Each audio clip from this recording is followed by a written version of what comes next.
If she had $2,700 to give you for the vehicle, how did she not have... She absolutely told me that she did not have the money to pay me back. Did not have the money or wouldn't give it back to you? She said she doesn't have the money, and once she makes the profit off of the BMW, then she would have the money to pay me my security deposit back. On June 1st, you told her, I'll have the car for you tonight. Correct. What happened? That's what the mechanic had told me, and it wasn't done when he told me that it was going to be done. But then she asks you, what's the status of the BMW? He's coming to the yard today. That's June 6th. That's what I was telling her. The guy's coming to the yard, the mechanic. I mean, I'm not a mechanic, so I don't know, you know. My point is, you say that she's harassing you.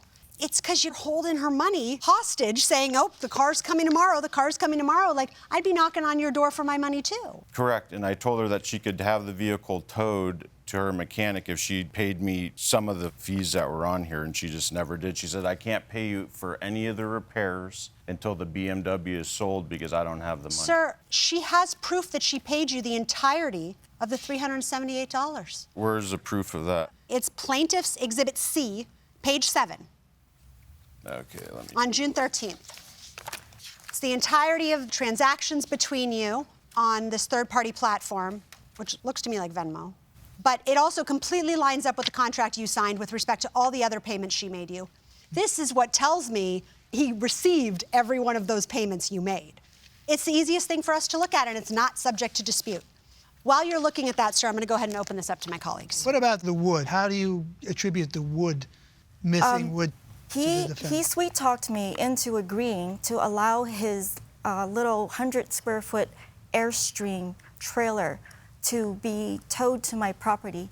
And then he rented it without my knowledge and permission to a drug addict and her boyfriend, and they left trash all over my yard, which when I picked up the trash, I said, who threw this? And I find out that there's 2 drug addicts on my property. How did you know there were drug addicts? Because he told me. I said, who are they? And blah, blah, blah. So he described who they were. So after he sweet-talked me into agreeing to allow the Yeah, it's 2 a people very left. interesting word you used, sweet-talked you. Did he sweet-talk you? He did. Did you feel some kind of additional relationship towards him? Absolutely not. Because he's so sweet? He's not sweet. He's a used car salesman, and he's a con artist.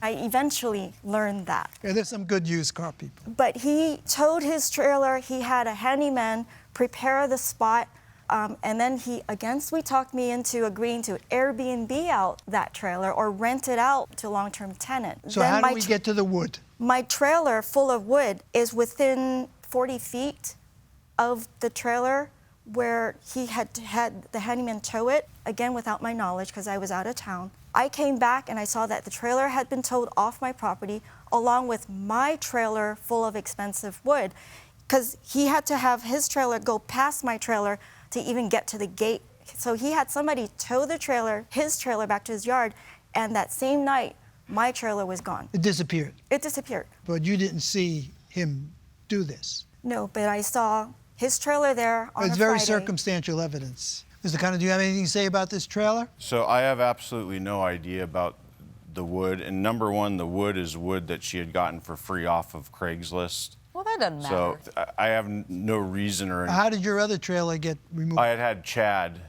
remove it from the Chad? property. Correct. That was a handyman that she had hired to do work around the house. And how did he remove it? I'm not really sure, to be honest with you. All I know is that he took it out of there, I'm assuming with his truck. My trailer full of wood would have blocked his trailer. All right. Because it was right I by think I'm good. Yeah, Good? I'm fine. Good?